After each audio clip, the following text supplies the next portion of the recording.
এক মন্ত্রী ছিল, সে সবসময় শুধু বলে যে আল্লাহ যা করে ভালোর জন্যই করে। তো একবার রাজামশাইয়ের একটা আঙ্গুল কেটে গেল, কোন একটা কাজ করতে গিয়ে আঙ্গুলটা কেটে গেল। ওই টাইমে মন্ত্রী গিয়ে বলে, রাজামশাই মন খারাপ করবেন না, ডোন্ট বি আপসেট, আল্লাহ যা করে ভালোর জন্যই করে।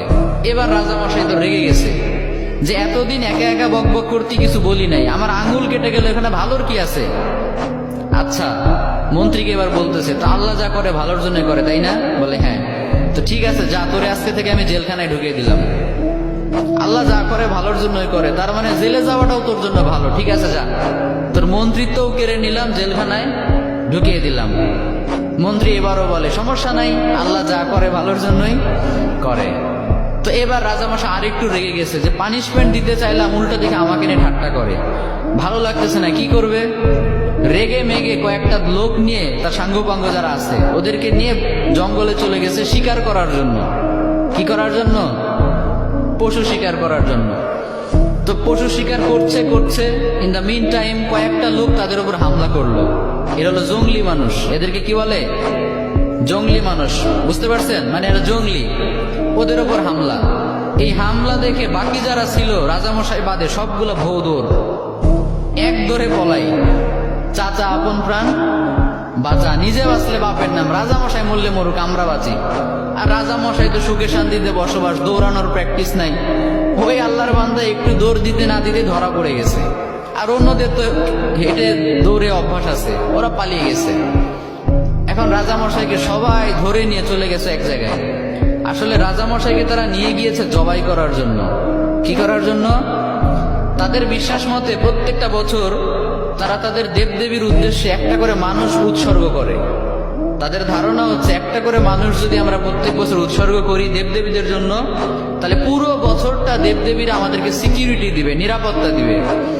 তো ওই কারণে রাজামশাইকে নিয়ে গিয়েছে, শুয়ে দিয়েছে, জবাই করবে। এখন যেই না জবাই করতে যাবে, ইন দ্য মিন টাইম একজন চিৎকার করে উঠে বলে, স্টপ, থামো, একে দিয়ে হবে না। কেন, কি সমস্যা? বলে, খেয়াল করে দেখো, এর একটা আঙ্গুল কাটা। সুবহানাল্লাহ পড়বেন না? আমাদের দেবদেবীদের জন্য উৎসর্গ করতে গেলে একেবারে পারফেক্ট মানুষ লাগবে, যার কোনো খুঁত নাই, কোনো খাত নাই। এই লোকের তো একটা আঙ্গুল কাটা, একে দিয়ে আমাদের কাজ হবে না, ওকে ছেড়ে দাও। সুবহানাল্লাহ পড়েন। রাজামশাইকে ছেড়ে দিল। রাজামশাই খুশিতে এক দৌড়ে এসে জেলখানায় এসে মন্ত্রীকে বলে, মন্ত্রী মশাই, আপনি ঠিকই বলছিলেন, আল্লাহ যা করে ভালোর জন্যই করে। কিন্তু একটা জিনিস আমি এখনো বুঝলাম না, আমার আঙ্গুল কাটার কারণে না হয় আমি বেঁচে গেলাম, তার মানে আল্লাহ যা করে ভালোর জন্য করে, বুঝলাম। তা আপনাকে যে জেলখানায় দিলাম, এখানে আপনার কি ভালো, এটা তো বুঝলাম না। মন্ত্রী মশাই বলে, রাজা মশাই এখনো বুঝেন নাই? আচ্ছা বলেন তো, আমি যদি আজকে জেলে না থেকে বাইরে থাকতাম, আপনি শিকার করতে কাকে নিতেন সাথে? বলে, তোমাকেই তো নিতাম। তো আমি যদি আপনার সাথে যেতাম আর আমাদের উপর যদি আক্রমণ হতো, আমি কি আপনাকে রেখে পালাতে পারতাম? আমি তো আপনাকে নিয়েই পালানোর চেষ্টা করতাম। ফলে দুইজনে যদি ধরা পড়তাম, আপনার আঙ্গুল কাটার কারণে আপনাকে তো ঠিকই ছাড়তো, কিন্তু আমারে তো কোপা সামসু কোপা, কারণ আমার তো শরীরে কোনো খুঁত নাই। তার মানে আল্লাহ আমাকে কয়েক ঘন্টার জন্য জেলে ঢুকিয়ে চিরস্থায়ী মৃত্যুর হাত থেকে বাঁচিয়েছে, পড়েন সুবহানাল্লাহ।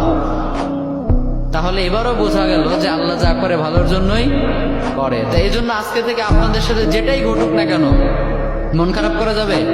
মন খারাপ করবে না। যেটাই হোক সবসময় বলবেন আল্লাহ যা করে, সবাই বলেন আল্লাহ যা করে ভালোর জন্যই করে।